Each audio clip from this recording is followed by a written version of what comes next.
Parece que o Brasil realmente virou uma grande piada, né? Porque parece que está tudo bem, parece que o senhor é ministro da Suíça, parece que, de fato, vocês pintam um Brasil que não existe. Só que quem sofre lá na ponta não consegue dar essa risada. Então, assim, confesso, ficam exigindo de mim maturidade em diversos momentos, mas estão aqui, de fato, brincando de fazer política, pô. Estão brincando com a vida das pessoas. Afinal de contas, não são vocês, né?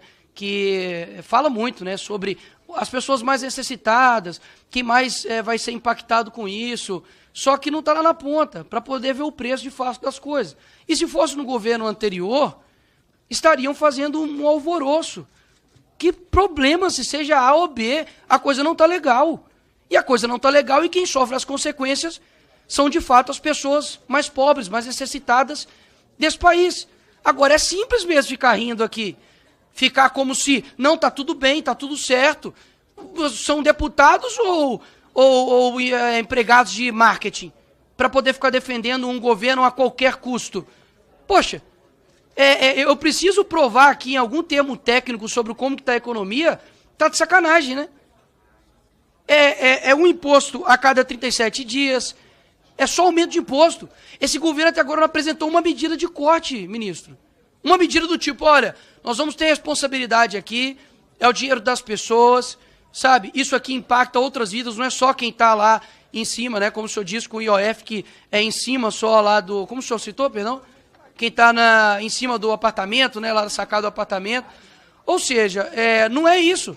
São pessoas comuns que estão sendo, de fato, destruídas por conta de um governo que não tem nenhum tipo de responsabilidade fiscal.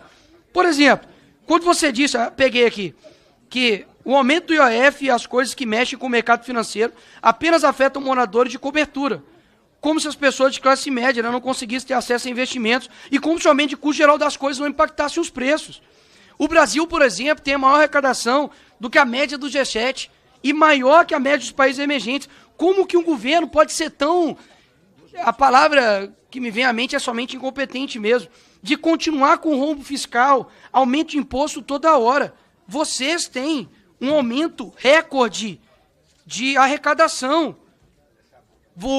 Falou-se do governo anterior, não vou nem citar aqui para poder falar como se estivesse polarizando, mas o governo anterior, você sabe muito bem o nome de quem é, deixou um superávit de 54 bilhões, ok? 54 bilhões. No primeiro ano de 2023, foram um déficit de 230 bi. O que aconteceu? É culpa de quem? É culpa do governo anterior?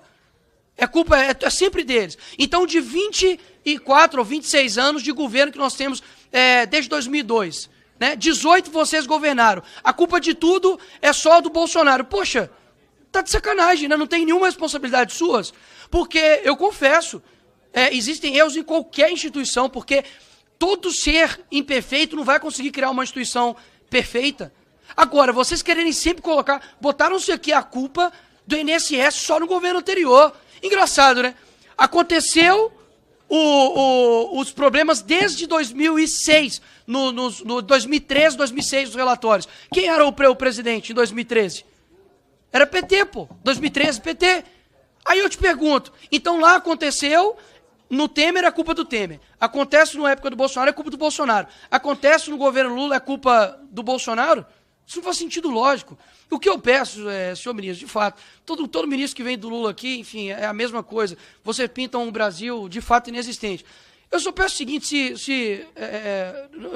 eu sei que não dá para poder contar com a boa vontade de vocês, porque, de fato, não há responsabilidade fiscal nenhuma. Mas vocês falam tanto nessa questão de não ser polarizado, não ficar defendendo só um lado porque tem que ser o certo a todo custo, mas vocês estão fazendo isso, poxa. Sai na rua. Sai na rua. Vai lá onde eu nasci, vai lá comprar um mercado, vê se está tudo ok.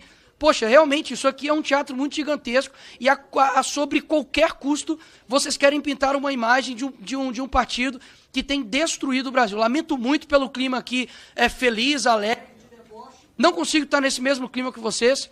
Conheço a ponta, sei das realidades, vim de uma favela, Cabana do Pai Tomás, que eu sei a realidade, as pessoas não estão satisfeitas. O vídeo do Pix não é por conta de engajamento, não foi nada de Elon Musk, tá, que o senhor falou, foi nada de Trump, nada de Mark Zuckerberg que ajudou, não. Foi um manifesto das pessoas através de um vídeo dizendo a coisa não está legal, e vocês nem admitirem isso, para mim diz muito mais sobre vocês do que sobre mim. Quero parabenizar a vinda do ministro, a coragem dele, porque realmente vir aqui com um governo fazendo tantas trapalhadas na economia realmente é algo que a gente deve elogiar. Saudar todos aqui presentes. Mas, ministro, todos os componentes da mesa, é engraçado nós ouvirmos aqui deputados falando a respeito do governo Lula dessa forma que falaram aqui, me surpreende muito, me deixa realmente querendo viver nessa propaganda do PT. Eu ouvi o deputado dizendo que a inflação está controlada. Em que mundo você vive? Você vai ao mercado, o preço dos alimentos está explodindo. O ministro falou, inclusive, que o Brasil voltou a crescer na inflação, no preço dos alimentos, nos juros, nas despesas desordenadas. Inclusive, o ministro falou que ele esteve fazendo uma reunião na casa do deputado Hugo Mota, presidente Hugo Mota, para mostrar o pacote fiscal. E ele falou que o presidente Hugo Mota é alguém que está querendo realmente fazer o Brasil crescer. Bom, pode ser, até pelas declarações que ele fez hoje. Hugo Mota diz que pacote de Haddad não será bem aceito pelo Congresso. O presidente da Câmara voltou a falar mal do pacote de Haddad em evento nesta quarta-feira, 10h53 dessa quarta-feira. Folha de São Paulo. Mota diz que medidas de Haddad devem ter reação muito ruim e que não serve a projeto político do governo. Então, realmente, pode ser que o presidente Hugo Mota queira fazer o Brasil crescer e não servir ao governo com esse pacote horrível que vem em substituição a essa outra medida desastrosa que foi o aumento do IOF.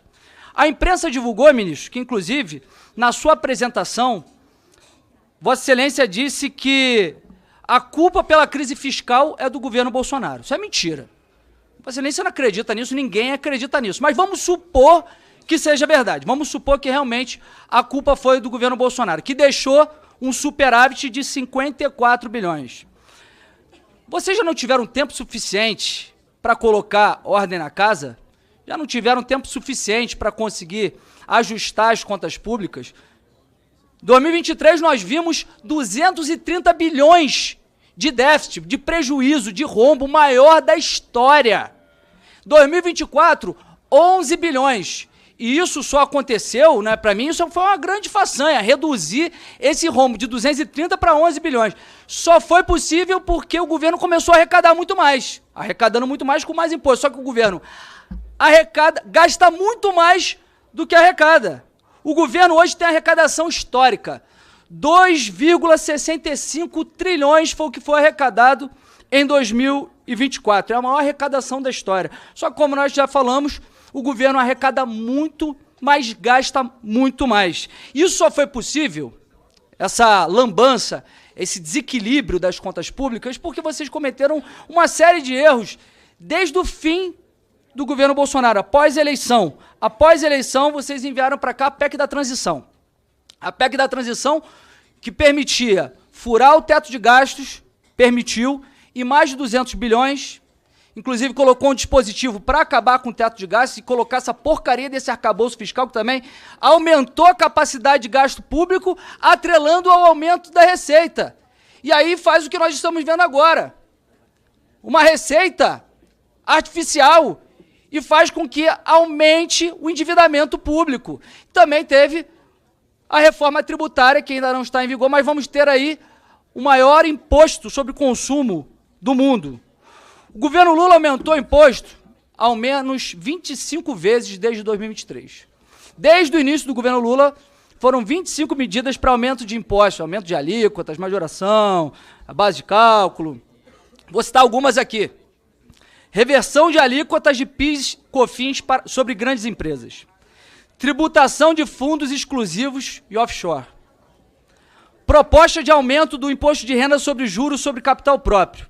E a mais recente foi o aumento do IOF, aumento do imposto sobre operações financeiras. Essa, para mim, foi a maior lambança de todas. Não precisa ser um grande tributarista, não precisa ser um grande economista para saber que IOF é um imposto extrafiscal. Não é um imposto fiscal, não é um imposto com fins arrecadatórios. O IOF tem um fim de regular a economia, tem um fim de combater a inflação, de proteger a indústria nacional. E aí utiliza o IOF para fazer caixa para aumentar a arrecadação, para tapar um pouco o rombo do governo. E a previsão que vocês tinham era de arrecadação de 61 bilhões em 2 anos, com essa medida desastrosa que repercutiu muito mal no mercado, repercutiu muito mal com a opinião pública, e aí voltaram atrás. E, aliás, eu nunca vi um governo tão atrapalhado. Toma uma medida, como foi com relação à questão do PIX, aí o Nicolas fez um vídeo que desmontou, acabou com o governo, e aí eles voltam atrás. Aí depois anuncia a IOF, aí volta atrás. É um festival de atrapalhadas, e aí vocês ficam batendo cabeça. E agora falaram o seguinte: não, nós vamos enviar uma medida alternativa. Aí todo mundo ficou na expectativa. Opa, vão enviar uma medida alternativa para que a gente possa trabalhar no equilíbrio das contas públicas, e deve ser no corte de gastos. Não, pelo contrário, vieram com a proposta pior. Vieram com mais imposto. É imposto por mais imposto. Propõe aumentar a alíquota de fintech. Aliás, esse governo fala que é contra os banqueiros, mas vai aumentar a alíquota das fintechs para equiparar a alíquota dos grandes bancos. E quem é que vai sair prejudicado nessa história? Quem vai sair beneficiado? Os beneficiados vão ser os grandes bancos, e as fintechs vão sair prejudicadas.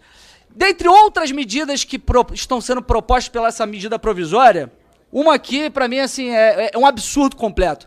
Tributar em 5% de imposto de renda os títulos como LCI, LCA, CRI, CRA, que vai prejudicar quem quer investir com uma lucratividade um pouco maior que a poupança, além de, evidentemente, prejudicar o agronegócio, que o ministro aqui falou que o Brasil cresceu ano passado em 1,4%. Em serviços, o Brasil cresceu 0,3%. Quem sustenta o Brasil é o agro. Cresceu 12% o agronegócio, por isso que fez com que houvesse esse crescimento. A indústria caiu também. Inclusive, com relação a esse novo pacote de ajuste fiscal que Vossa Excelência vai enviar para a Câmara, e que, inclusive, o presidente Hugo Mota já disse que é um desastre, eu queria saber qual é a estimativa de arrecadação da Receita com essas medidas, já que com o IOF, que não serve para arrecadar, a previsão de vocês era 61 bilhões. Mas, finalizando, ministro, e eu já vou passar aqui para o deputado Nicolas, vocês tentam responsabilizar todos, tentam responsabilizar o governo Bolsonaro pelo desastre econômico que vocês vem cometendo, juro alto, inflação, desequilíbrio nas contas públicas, mas a culpa é de vocês. A culpa é de vocês, que tentam a todo momento equilibrar a conta pública pelo lado da receita. Onde já se viu isso? Tem que equilibrar pela despesa. Não pensa em fazer corte de gastos. Quer equilibrar aumentando mais imposto, inclusive a própria isenção do imposto de renda, que é uma medida positiva para os mais pobres, não vem acompanhada de uma medida compensatória pelo lado da despesa, que é tributar outro segmento da sociedade. Então vocês têm que pensar em reduzir as despesas do governo, porque está gastando muito, gasta com viagem de Janja, luxo do Lula, 54 milhões agora para monitorar os deputados da oposição, como fizeram comigo, Gustavo Gaia, com esse gabinete do ódio agora que foi divulgado pelo Estado de São Paulo, que quer monitorar os deputados de oposição. Então a culpa é de você, mas como a culpa é sua, você coloca em quem você quiser. É um pouco de molecagem, sabe? Isso não é bom para a democracia. Então, já que eles não estão aqui, quem sabe vocês mandem o recado para o Nicolas e para o Jordi aprender um pouco das contas públicas brasileiras. Vamos começar a falar sério aqui, né? Em 2022, eles estão alegando que teve um superávit primário. Por favor, doutor, ouça. Em 2022, o Jordi e o Nicolas falaram que teve superávit primário. A que custo? Vamos lá. O Bolsonaro deu um calote nos governadores. Tomou o ICMS sobre combustíveis dos governadores com a promessa de pagar. Quem pagou foi o governo Lula em março de 2023. 30 bilhões de reais. 30 bilhões de reais que o governo Lula, o presidente Lula, teve que pagar em março de 2023 para indenizar os governadores da barbeiragem do governo Bolsonaro no ano anterior, que para baixar o preço da gasolina artificialmente tomou esses 30 bi dos 27 governadores do país. Quem teve que pagar foi o governo Lula. Onde estava o seu Nicolas e o seu Jordi nesse dia? Não estavam aqui votando? Onde eles estavam? O superávit primário de 22 também se deveu ao calote de precatórios, que somado com o calote de 24, porque não estava no orçamento de 24, e nem no de 23, e nem no de 22, foram 92 bilhões a mais. Onde estava o deputado Jordi e o deputado Nicolas? Quando o presidente Lula, em 2023, teve que pagar o calote de precatórios do Bolsonaro. O superávit de 22 também teve outras duas razões. A barberagem da venda da Eletrobras vendeu na Bacia das Almas, uma das empresas mais importantes do Brasil, e depenaram a Petrobras com a distribuição de dividendo que superou 200 bilhões de reais num único ano de distribuição de dividendo. Queridos amigos e amigas, assim qualquer um faz superávit primário. Dando calote, vendendo patrimônio público, tomando dinheiro de governador, esse é o padrão de qualidade econômica do governo Bolsonaro. Deve ser uma grande brincadeira o que o Nicolas e o Jordi falaram. Uma grande brincadeira. Isso não é sério. Isso não é correto. Querer fazer o Bolsonaro passar como estadista, nós vamos ter vergonha há muito tempo. Do quadro dele está na galeria dos presidentes da República. É um absurdo o que esse homem fez em 2022 para ganhar a eleição e perdeu. Vem falar de barberagem por causa de fake news de Pix, com o patrocínio das Big Techs para atingir 300 milhões. Não tem 300 milhões de pessoas no mundo que falam português? Olha, isso... Nós estamos aqui com gente séria. Todo mundo que falou aqui está procurando um caminho para o país. Está procurando fazer um encontro de contas, botar as cartas na mesa. Esse tipo de postura, esse tipo de molecagem de Nicolas e Jordi, que correram do debate, não vai adiantar. Quem sabe eles apareçam aqui ou ouçam essa gravação no YouTube, para ver se aprende um pouco de conta pública. Presidente, eu não estava aqui na comissão, porque é evidente, nós fazemos parte de várias comissões, fui em outra comissão, mas fui informado que o ministro foi extremamente desrespeitoso comigo, o deputado Nicolas, nos chamou de moleque, porque ele ficou um pouco chateado com as verdades que nós trouxemos aqui, sobre toda a questão do déficit fiscal que ele promove, com a questão do desequilíbrio que é promovido pelo aumento de impostos e uma gastança desenfreada pelo seu governo. Quero te dizer, ministro, que moleque é você. Moleque é você, por ter aceitado um cargo dessa magnitude e só ter feito 2 meses de economia. Moleque é você, por ter feito com que o nosso país tivesse o maior déficit fiscal da história, 230 bilhões, logo após o governo Bolsonaro ter dado superávit, e o presidente Bolsonaro passou por uma pandemia. Você, o governo Lula, é pior que uma pandemia. Então, só para finalizar aqui, não vem aqui querer cantar de galo na Câmara dos Deputados, porque você é ministro, mas eu sou deputado. Respeite o parlamento. Moleque é você.